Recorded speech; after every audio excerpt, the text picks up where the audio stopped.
네, 마침내 바이든 정부가 인플레와의 전쟁을 선언했습니다. 이에 따라 연준의 테이퍼링과 금리 인상이 앞당겨지지는 않을까 하는 시각들이 대두되고 있고요. 본격적인 인플레이션 시대를 맞아서 투자 전략에도 수정이 필요해 보입니다.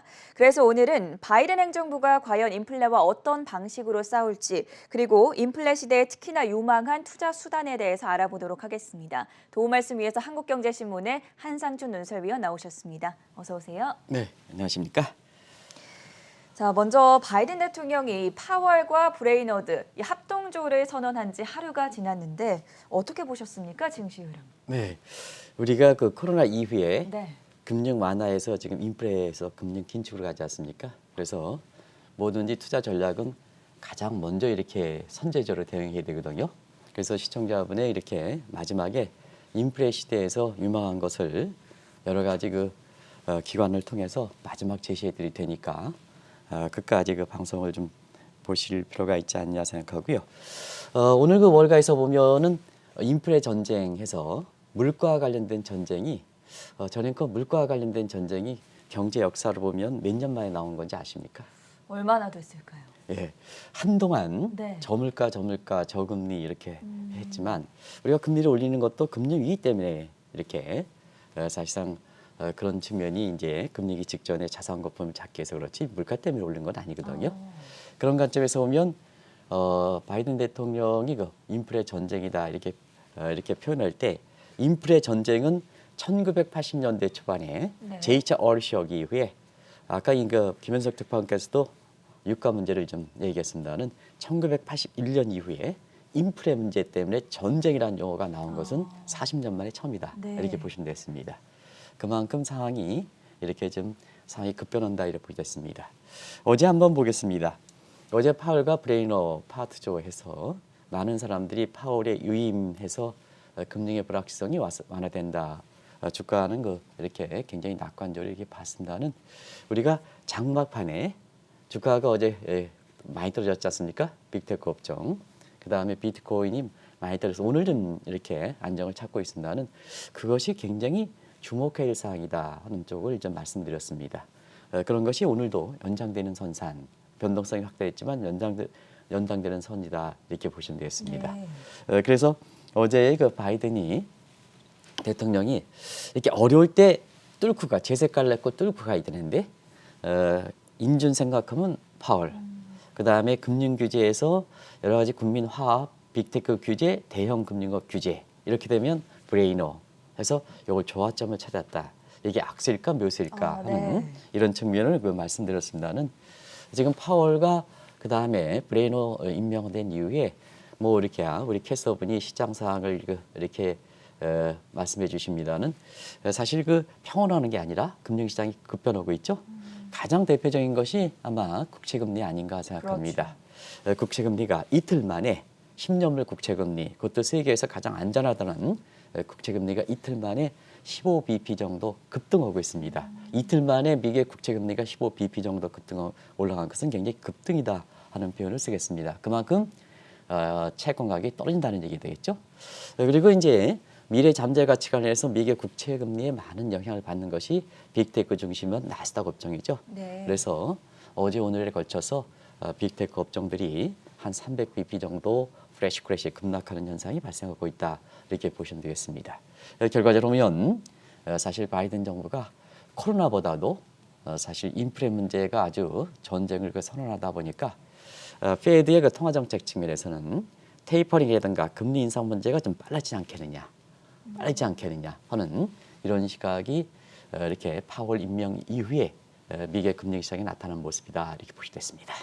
어제도 그렇고 조금 전에도 바이든 대통령이 최고 통수권자로서 이런 결정들이 묘수냐 악수냐 진단을 해주셨는데 좀 비슷한 결을 보이는 국가가 있습니다. 터키의 경우도 지금 상당히 심각한데 어떻게 연결을 해볼 수 있을까요?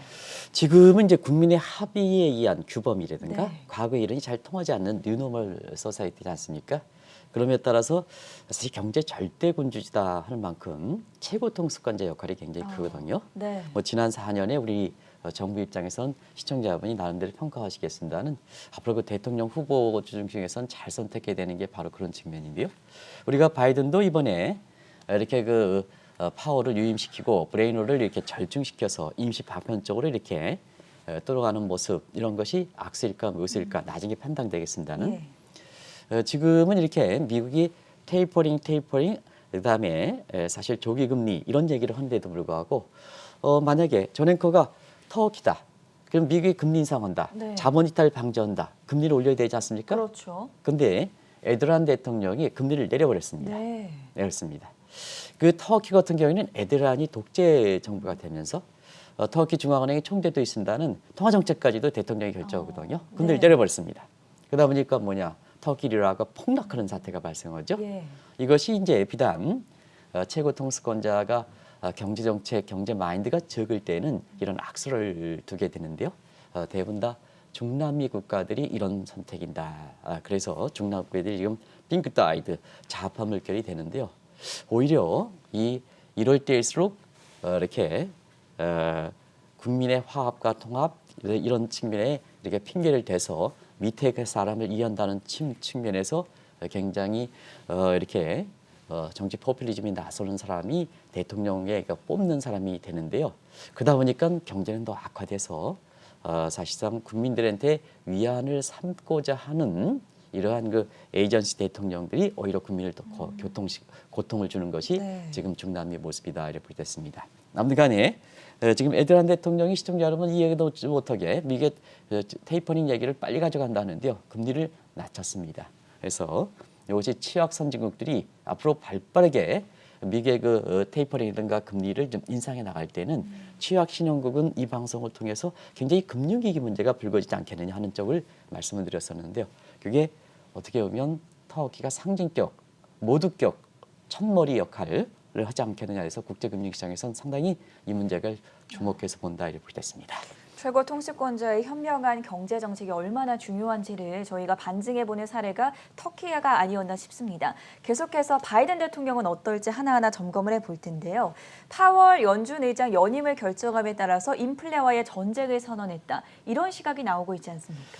미국의 이렇게 국민들의 관심사 이렇게 보면요. 네. 지금은 코로나는 위드 코로나가 되기 때문에 코로나에 대해서는 중압감은 상당히 적습니다.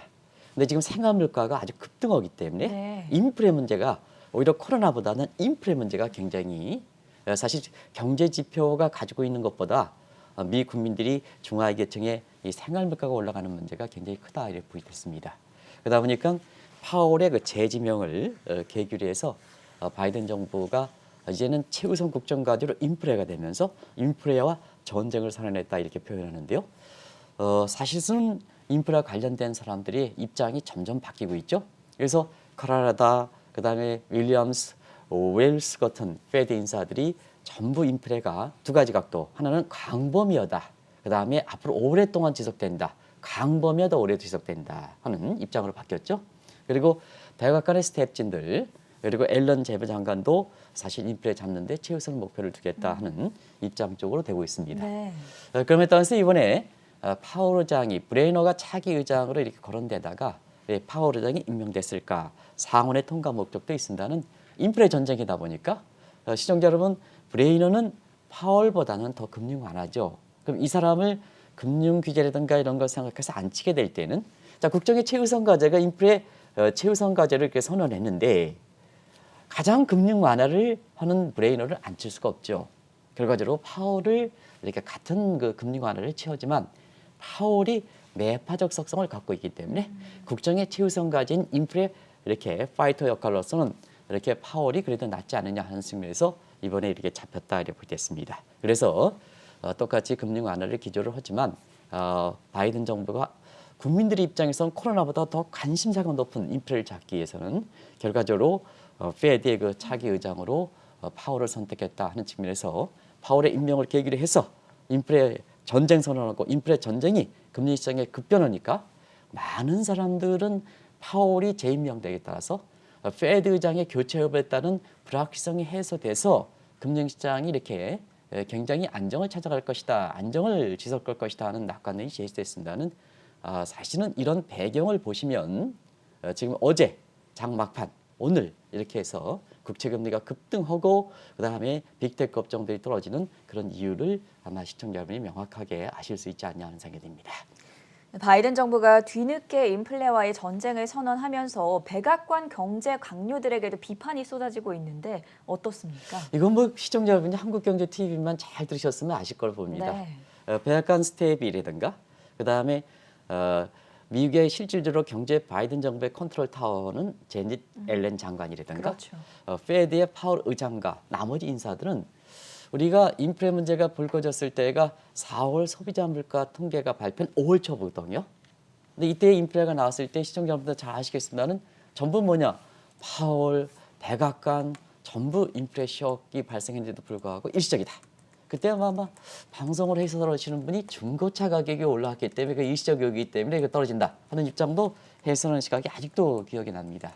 근데 이 방송을 통해서는 코로나 사태를 통해서 인슐레이션 전원이기 때문에 세계 가치 사슬의 붕괴, 공급망 붕괴, 그래서 디맨드 풀 사이드 총수요보다는 공급 측에 문제가 있지 않느냐, 공급 측에 문제가 있기 때문에 이게 일시적이진 않지 않느냐 하는 이런 입장을 말씀을 드렸습니다. 그래서 미국의 학계에서는 바이든 정부의 경제 스텝진들, 앞서 말씀드렸같이 백악관의 스텝진들, 경제 실질 컨트롤 타워가 있는 제닛 앨런, 페드 인사들은 전부 거의 다 전부 일시적인 입장에서 이 반박해서 학계 입장에서는 사실 그렇지 않다. 굉장히 오랫동안 지속된다 해서 그분들의 내역을 좀 쫙 보도록 하겠습니다. 일단은 루비니 교수 같은 경우에는 스태그플레이션을 경고했죠. 이분이 이제 어려울 때마다 꼭 등장하는데요. 네. 스태그플레이션 경고했죠. 그래서 많은 비난을 받긴 하지만 지금 뭐냐 슬로우플레이션, 스태그플레이션 얘기가 나오지 않습니까? 그리고 퍼거슨 교수, 아마 이게 퍼거슨 교수는 제가 우리 이 방송에서 많이 활약을 해서 지금 뭐 개인적으로 하기 위해서 하는 유민희 캐스터가 네. 있죠. 유민희가 코로나 사태를 해가지고 척할 때 여기에 퍼거슨 교수, 재택근무할 때 퍼거슨 책이 있었죠. 네. 그분이 이제 60년대 후반 같은 하이퍼 인플레이션이 된다. 그 다음에 하버드 대학의 캐로스 로코프 교수, 이분 굉장히 훌륭한 교수님이십니다. 1970년대 초반에 퍼펙션 닥칠 수 있을 것이다. 그리고 무엇보다도 인플레 논쟁이 레이 서머스 미 하버드 교수죠.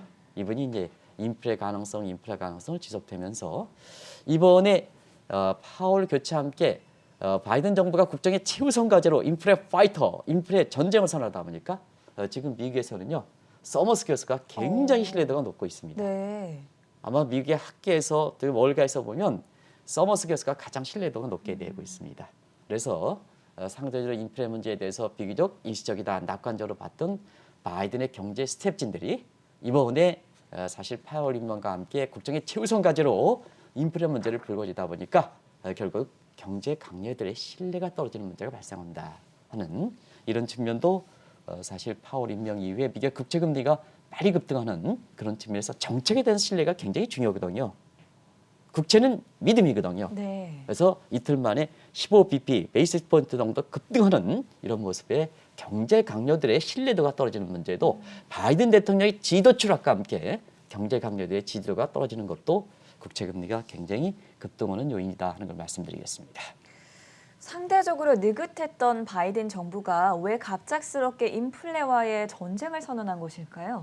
지금이 미 국민들 입장에서는 코로나보다도 네. 인플레가 생활물가가 급등하는 것이 가장 우선적인 거라고 체감적으로 했습니까? 다가오죠. 그렇죠. 그런 측면에서 한번 보겠습니다. 네. 자, 바이든 대통령이 지금 이번에 그 파월과 브레이너를 합작으로 의장과 부의장했던 것도 임시 방패이지 않습니까? 왜 임시 방패이냐? 그만큼 지도가 급락하기 때문에 그런 거죠. 굉장히 위기감을 느껴서 그것이 아프가니스탄 조기 철군, 이거는 굉장히 큰 것 같습니다. 이거는 바이든 대통령의 경우에 따라서 탄핵감이 될 수도 있을 겁니다. 왜냐하면 지금 그 바이든의 현재 국제 탐사 기사 조사 기자들 중에서 저희 것처럼 이게 기자들 중에서는요 자기 생명을 무릅쓰고 이라크 전쟁의 전쟁 종군 기자들이 있습니다. 그 아프가니스탄에서 지금 아마 미군 철군이 한 100일 정도 됐을 겁니다. 근데 이제 아프가니스탄 인구가 한 3천만 명 되는데요. 600만 명에서 기아 사태가 되고 있습니다. 기아 사태. 아마 그 외신들을 보셨을 겁니다. 그러다 보니까 미국의 바이든 대통령의 조기 철군, 미국의 국무사령관, 국방장관은 철수하지 말아라 입장이거든요. 근데 이제 조기 철수하다 보니까 저런 문제가 바이든의 판단 미스인데요. 아마 두 눈이 이 문제가 될 것 같습니다. 또 중국과의 그 정상회담 통해서 바이든의 그 지지도를 대외적인 측면에서 굉장히 돌파하려는데 오히려 거꾸로 시진핑에 밀렸다는 평가가 지금 나오고 있거든요. 대내적 측면을 보겠습니다. 이런 과정에서 트럼프가 많이 이렇게 부각되죠. 트럼프가. 그래서 이제 섀도우 프레지던트 트럼프. 자, 트럼프 이제 대통령 역할을 한다. 네. 이게 사기꾼이 아니고요. 대통령 역할을 한다가 사기꾼이 아니고 미국은 트럼프와 바이든 국가를 했기 때문에 벌써부터 3년 후에 해수로 그 4년 후에 있을 이렇게 공화당 대통령 대선 선거에서 후보로도. 공화당이 지금 그만큼 우위에 있다는 얘기를 얘기하는 거죠. 네. 그다음에 섀도우 캐비넷 이렇게 구성해서 되는 상태거든요. 그러다 보니까 뭐냐 공화당이 우위 있다 보니까 2022년 정식 예산안 지금 임시 예산안 가지고 12월 3일까지 쓰지 않습니까? 그다음에 연방부채 한도 이것도 사실 그 통과하지 못하고 있고요. 사회적 인프라도 지금 뭐냐 하원만 통과했지 상원 거쳐서 다시 여기서 부결될 때는 다시 또 하원으로 넘어가야 되거든요. 이런 것이 되지 못하는 상황이다. 근데 여기서 가장 중요한 것은 우리가 집권당, 지금은 민주당이 되겠죠. 미국에서 공부하신 분은 알겠지만 집권당의 경제 성과를 평가할 때는 미국에서는 미저리 인덱스라고 있습니다. 그 미저리 인덱스는 뭐냐? 많은 경제 지표 가운데 전 앵커에 가장 피부적으로 와닿는 것이 고용 지표, 실업률과 그다음에 물가 지표입니다. 물가 지표입니다. 이게 이제 미저리 인덱스라고 하는데요. 지금 실업률은 떨어지는 이제 한 4%대 떨어지는 잘 떨어지지 않고 있죠. 여기서 떨어지긴 굉장히 어렵거든요. 근데 이제 물가는 급등하죠. 네. 특히 생활 물가. 왜 생활 물가가 급등하냐 하면 자, 중국에서 들어오는 대부분 저가 제품들이 문제가 있으니까 중하위 계층들 있잖아요. 중하위 계층들은 이 생활 물가 부분에 대해서 소비자 물가가 가뜩이나 10월 달에 6.2% 급등하는 상태에서 저소득층들 같은 경우에는요. 중국에서 값싼 제품들을 그동안 사용했거든요. 근데 중국이 사실상 이 부분에 대해서 공급망 차질이 했다 보니까 생활 물가가 급등하는 거죠. 그러다 보니까 뭐냐. 미저리 인덱스가 폭등. 그럼 바이든 대통령이 이렇게 지지도 문제에서 내년 중간선거 앞두고 취임한 지 1년도 못 돼가지고 미저리 인덱스 급등, 경제 성장 성과 실패 이런 얘기 나오니까 결과적으로 자 실업률 있고 그 다음에 사실상 그 물가가 있다면 시청자는 뭐에 선택하시겠습니까? 자 지금 실업률 낮추기가 어렵습니다. 실업률은 뭐냐? 미스매치 때문에 그렇죠. 전문직 같은 경우에는 사실 수요가 많은데 공급이 부족해서 이겨지 않습니까? 그 다음에 중하위 계층들은 코브라 이펙트 때문에 그래서 노력한다고 해서 정책적으로 노력한다 해서 실업률을 낮춰서 경제 고통 지수를 줄이기는 어렵거든요. 그러다 보니까 뭐냐 물가를 느닷없이 일시적 낙관적에서 누달 줄여야 된다. 그래서 중간선거 가는 거 아니겠습니까? 1월 20일 날 1년 취임 1년 연설을 해야 되는데요. 뭐가 지금 나올 게 있습니까? 뭐가 나올 게 있습니까? 국민의 화합과 통합적 계층에서 강조를 했는데 뭐가 나올 게 있습니까 지금? 네. 대외정책 부분 그렇죠. 대내적인 측면에서 양분화는 더 심해지죠. 미국의 국민들은 경제 고통 지수 뭐가 나올 게 있습니까? 그러니까 국정 중심이 사실상 그 인플레 파이트를 이렇게 자처하는 거다 이렇게 네. 됐습니다. 그러다 보니까 브레이너보다는 파월이 똑같은 금융을 하지만 자 차계적으로 브레인보다 더 매파적 속성을 갖고 있는 파월을 임명시킨 거다 네. 이렇게 보시면 되겠습니다. 자, 지금 중국에서 수입하는, 그러니까 미국에 수입하는 저가 물품들 얘기해 주셨는데 중국이 인플레를 수출하는 것을 막기 위해서 지금 바이든 행정부가 인플레 전쟁을 선언했다. 이렇게 풀어봐도 되겠습니까?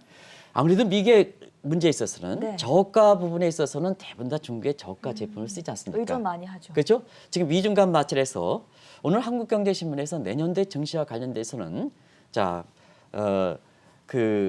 예일대학교 네. 예일대학교 로버트 슐러 교수랑 같이 어. 인터뷰한 이런 예. 장면이 있습니다. 내년에 미중 간 마찰이 심해되는 부분이 세계 증시에서 가장 이슈가 될 것이다 하는 이런 쪽을 이렇게 한국경제TV에서 글로벌 마켓에서 활동하는 강영현 특파원이라고 있죠. 예. 여기서 아주 그 영어도 잘하고 괜찮습니다. 근데 이제 직접 인터뷰한 장면에서 이렇게 나오고 그걸 한번 보시기 바랍니다.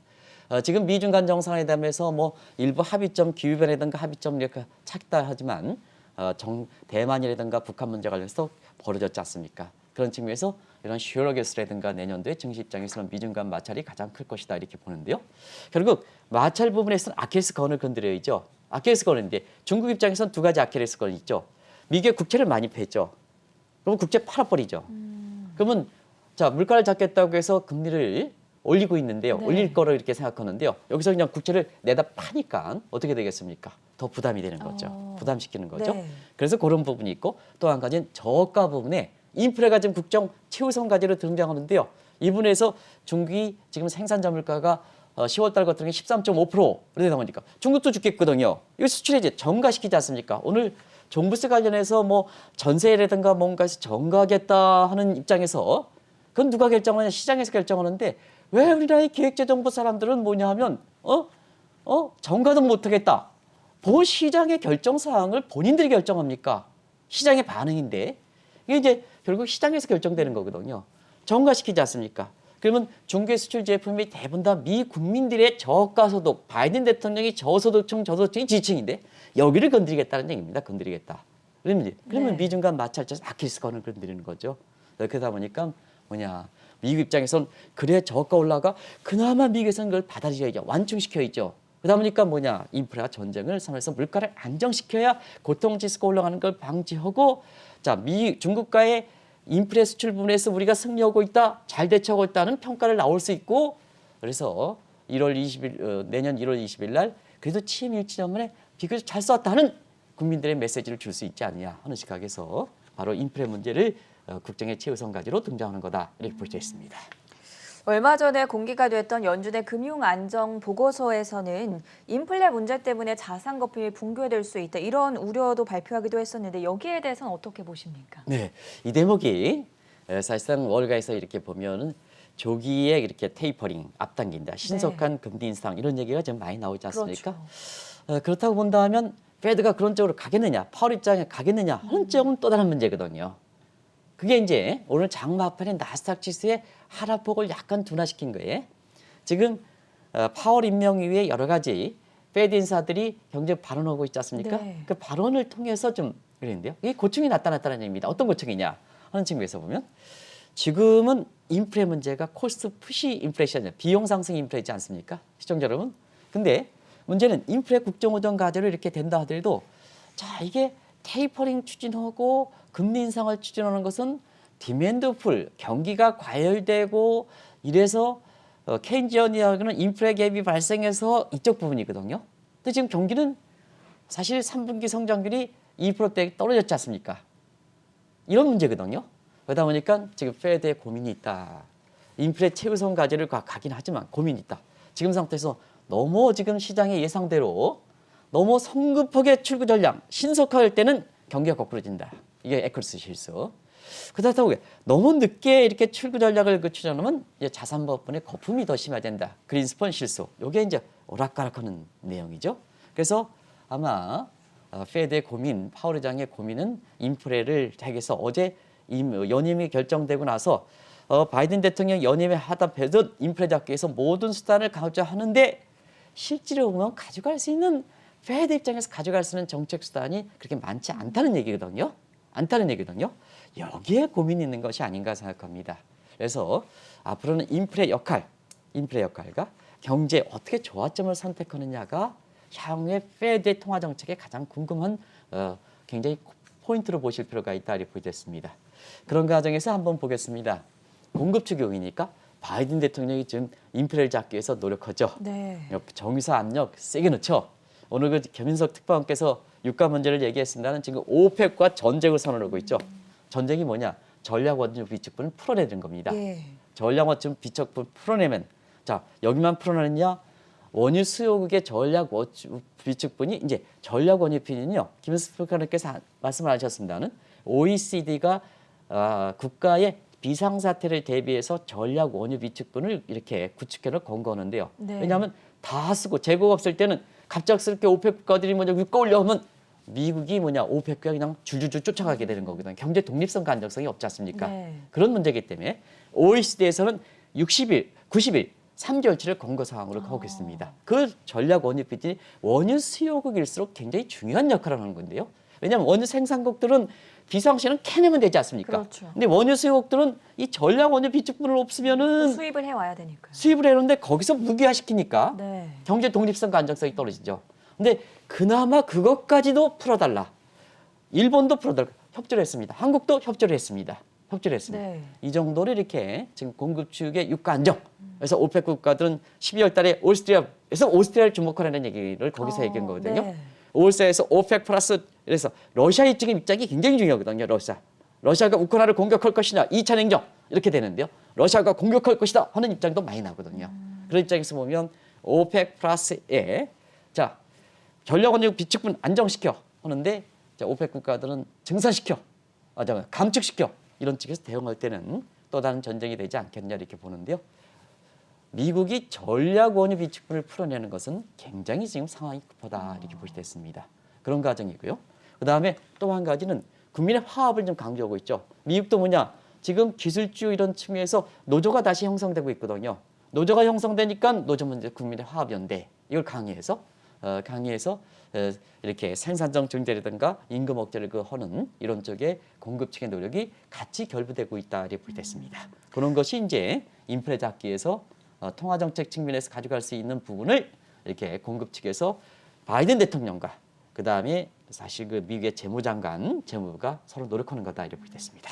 이 원유 시장과 관련해서도 상당히 지정학적으로 저희가 고려할 사항이 많은데 언제 기회가 된다면 좀 더 심도 깊게 다뤄봐도 재밌을 것 같고요. 네네. 다시 바이든 대통령이 인플레 전쟁을 선언한 것과 관련해서 이렇다 보니까 다른 국가들의 중앙은행들도 좀 인플레를 잡기 위해 고군분투하고 있지 않습니까? 네, 원래 같이 이렇게 진행하는 사람이 너무 똑똑하면 이게 방송에 이렇게 제가 과제가 많아지는 것 같습니다. 네. 그래서 유가 문제가 오펙이라든가 미국과 전쟁을 치를 때 예. 그거는 아마 김현석 특파원과 다른 협상의 게임적인 측면에서 제가 한번 전 앵커가 지적해 주신 내용을 한번 방송하도록 하겠습니다. 네. 너무 과제를 좀 많이 주시지 말기 바랍니다. 네. 근데 사실 이 대목에 있어서 우리가 한번 좀 보셔야 될 게 우리가 이제 10월 중순에 IMF, IBRD 연차 총회가 있었습니다.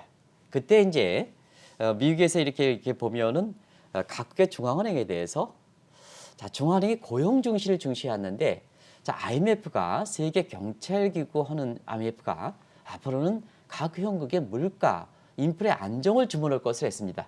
이걸 이제 정치적인 측면에서 굉장히 주목하실 변수가 있다 하는 것을 말씀을 드렸습니다. 기억나십니까? 그때. 근데 이제 사실 스태그플레이션 이렇게 슬로우 플레이션 될 때는 경기 부양, 금융 완화. 지금 정책 지속돼 있죠. 물가가 올라간다. 하면 물가 안정책 긴축을 해야죠. 네. 서로 이 파리스 믹스가 해야 된다는 얘기입니다. 그런 측면에서 이때는 기본에 충실하는 겁니다. 우리 그 조 대표께서는 back to the basic, back to the principle이라는 표현을 쓰는데요. 원래 어려울 때일수록 기본에 충실하는 겁니다. 네. 그러면 중앙은행 입장에서는 물가가 잡는 게 전통적 목적이지 않습니까? 그래서 지난달 15일에 IMF 입장에서는 각 회원국들의 자 물가 안정에 초점을 맞춰야 된다 하는 쪽을 시청자 이게 향후에 미국의 그 통화 정책 관련해서 세계 각국의 통화 정책에서 주목될 사항이다 하는 것을 또 말씀을 드렸습니다.